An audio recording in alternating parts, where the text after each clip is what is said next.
Hi guys, I'm Pisces and thanks for tuning into this video.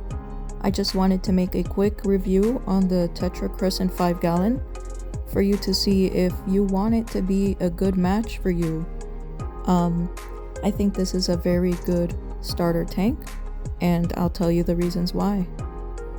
So this is currently how the Tetra Crescent looks on my desktop.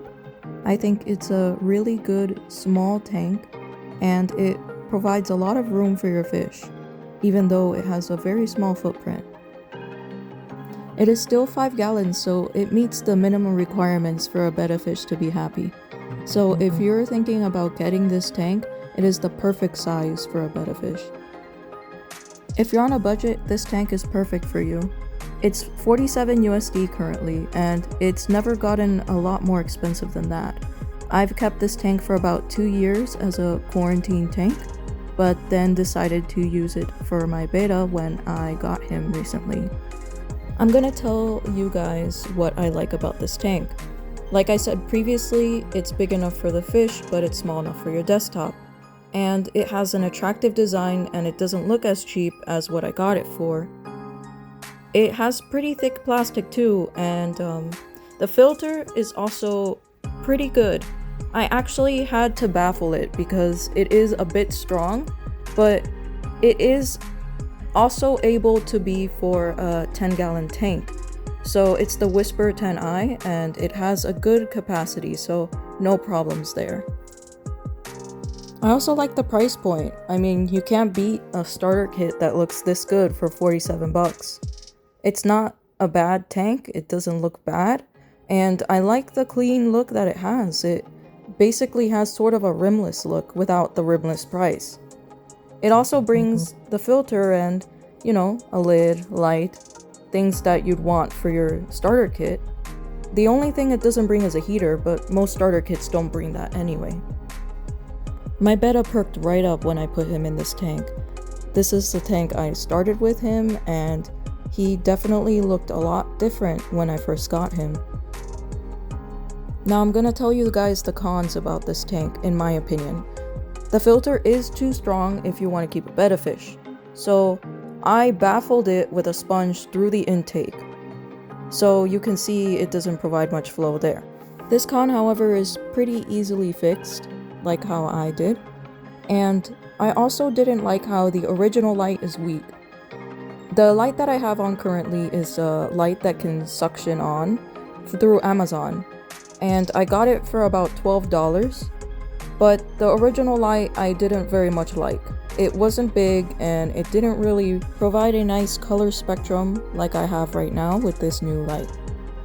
Another thing I don't like is that the lid is pretty flimsy. It's fallen into the tank whenever I try to take it out every so often, and you know, to snap it back on, it gives me a couple of seconds for me to do so. Another thing I should mention is there's something really strange about the plastic they use for this tank, because the suction cup thermometer that I have on there, I cannot move it. It seems to have made an indentation in the plastic of the actual tank itself, and it looks like it was fused there, but there's no getting that out. It is permanently like that, and I'm wondering if it has something to do with heating the water and having the suction cup there on the surface for that long.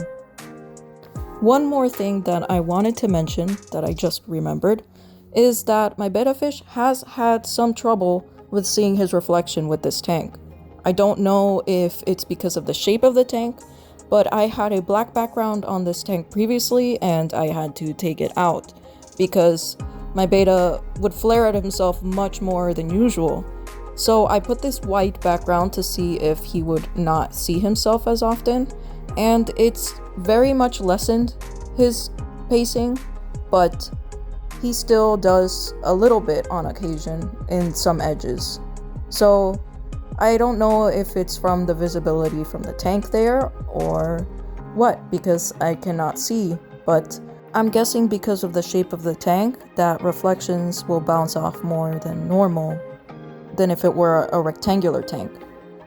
With that being said, I found that brightening the lights outside of the tank around it will help reduce the mirror or the glare that the betta sees of himself. And I also noticed that the white background or a light background will really help. Even a busy background that you can buy at a pet store would work perfectly with this tank. I just prefer more of a clean look, so I don't like busy backgrounds personally. Overall, I really would recommend this tank to anybody who's in the market for a cheap tank that's suitable for their betta fish. It brings a lot in a tiny package, and it's pretty inexpensive. Even if you don't keep it as a forever tank, you could definitely use it and keep it as a quarantine tank. This concludes my review. Thanks for watching. I hope you found this review useful, and you'll let me know. Any feedback is appreciated. I hope to make more videos for you guys soon. Bye!